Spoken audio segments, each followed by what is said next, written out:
Fala pessoal, sejam bem-vindos ao canal. Hoje é dia 29 de outubro, agora são exatamente 14h16 da tarde. O Bitcoin nesse momento cotado a $13.554 na corretora Bitstamp, que é a que nós usamos para fazer análises.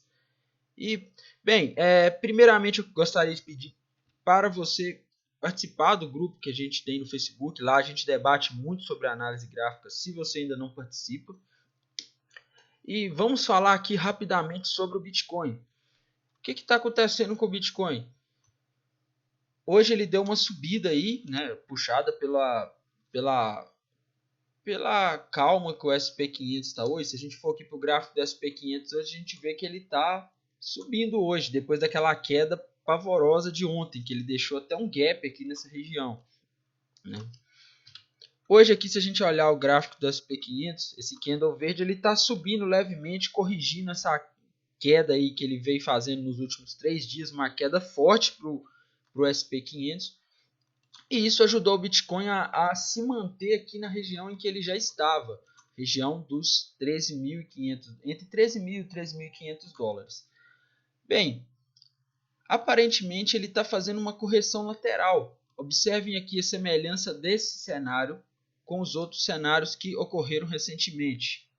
Observem, ele subiu, depois ele fez um momento de exaustão, corrigiu, depois ficou andando de lado.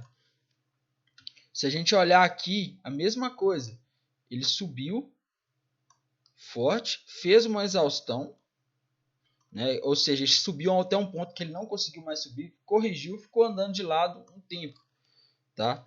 Então, assim, observando esse fractal aqui, a gente pode dizer que aparentemente a maior probabilidade é dele ficar andando de lado, pelo menos nos próximos dias, até domingo. Por que domingo? Porque amanhã de noite fecha o SP500, fecham os outros mercados globais, mais ou menos em torno das 16 horas, das 18 horas, desculpe. E quando fecha os mercados globais, o Bitcoin ele corre menos risco de sofrer uma queda em função de uma queda do SP500, pois o SP500 está fechado, os outros mercados acionários estão fechados, a cotação do petróleo está parada. E isso faz com que o Bitcoin ele possa ficar andando de lado, ele possa ficar por conta própria, vamos dizer assim. Então, amanhã, sexta-feira, é um dia que o mercado costuma ficar parado. Se tudo der certo, a tendência é que a gente fique aqui nessa região entre 13 mil dólares, 12.800 e 13.800 até domingo, tá? É o cenário que aparentemente é o mais provável, de lateralização, ou seja, ele não vai nem andar para cima e nem para baixo. Ele vai ficar andando aqui nessa região que ele já estava nos últimos dias, é o mais provável. Pode acontecer dele romper isso aqui do nada? Pode. Ele romper para cima? Pode, tá? Mas não é o mais provável. Pode acontecer isso aqui, dele fazer isso, pá, ir lá para os 15 mil? Pode, mas é meio improvável. Pode acontecer dele desabar? Pode. Se tudo correr bem amanhã, não chegar nenhuma notícia ruim que abale o SP500, o mais provável é que ele fique andando de lado aí pelos próximos dias, imitando esses outros fractais aqui, desses outros momentos que aconteceram em maio e em agosto. Indo para a dominância do Bitcoin, a gente vê que ela já passou o alvo do ombro, cabeça, ombro. Vocês lembram que eu vinha falando que a gente tinha um ombro, cabeça, ombro aqui nessa região? Pois é, a dominância do Bitcoin está subindo muito e parece que não foi só uma correção da tendência de baixa que ela estava vindo, mas parece que ela realmente reverteu a tendência e as altcoins tendem a performar pior do que o Bitcoin nos próximos dias. Então, eu não compraria altcoins hoje. Eu estou esperando amanhã, sexta-feira, quando todos os mercados fecham. E aí fica mais interessante para fazer uns trades bem curtos nas altcoins. O que seria isso? Você compra ela ali na sexta-feira, escolhe alguma que esteja boa. E quando você compra, você já pode ir vender no dia seguinte ou assim que valorizar. É tiro rápido, não pode ficar segurando porque segunda-feira a gente não sabe o que acontece, a gente não sabe qual vai ser o humor do mercado. Das altcoins, uma que eu estou atento é a BNB. Por que a BNB? Bem, se a gente for aqui para o gráfico dela de 1 hora, a gente vê que está vendo, ela encostou numa linha de tendência de alta aqui, tá? Observem só.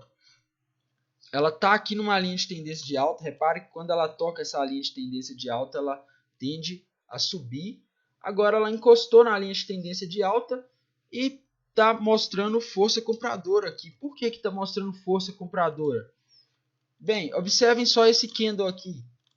Esse candle aqui, que foi o candle das 9 horas da manhã, ele deixou uma sombra grande aqui nessa linha de tendência de alta. Vocês vejam que a outra vez que ele tentou tocar aqui na linha de tendência, entrou um volume grande. Então, se o mercado ficar tudo ok amanhã, o Bitcoin continuar andando de lado, uma das moedas que eu teria coragem de fazer uma entrada para trade curto é a BNB.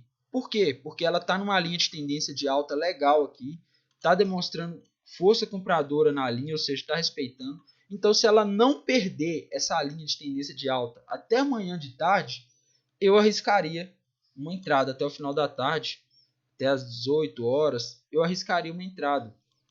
Tá? Se ela não fizer isso aqui até amanhã, no final da tarde, dá para pensar em arriscar, fazer um trade curto nela e sair fora rápido. Tá?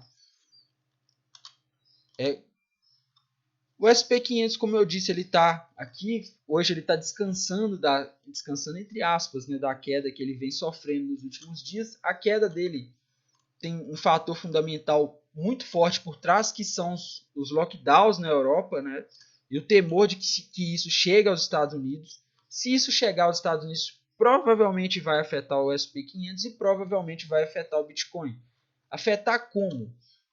Bem, imagina que você é investidor ou você está pensando em investir numa empresa que vende combustíveis, tá? Ou uma empresa que vende qualquer coisa que esteja ligada à demanda de pessoas circulando. Bem, você não vai colocar seu dinheiro em uma empresa que está correndo o risco de ter seu faturamento afetado por uma restrição de circulação, que corre o risco.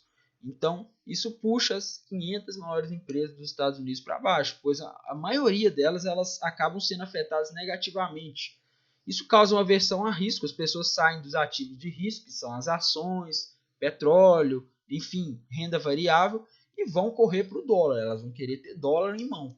E isso faz um movimento aí de correção nas ações, que por sua vez acaba chegando no Bitcoin, que é um ativo de risco, e que se ocorrer uma queda forte aqui no SP500, como a que ocorreu lá em março, a gente pode ter sim uma queda no Bitcoin, tá? Isso aqui é fevereiro e março, aversão a risco. Então a gente deve ficar atento nesse cenário. Pessoal, por hoje é isso. Se gostaram do vídeo, deixem a curtida. Se tem alguma opinião, alguma sugestão, deixem aí nos comentários para a gente debater. Por hoje é isso, até mais. Tchau!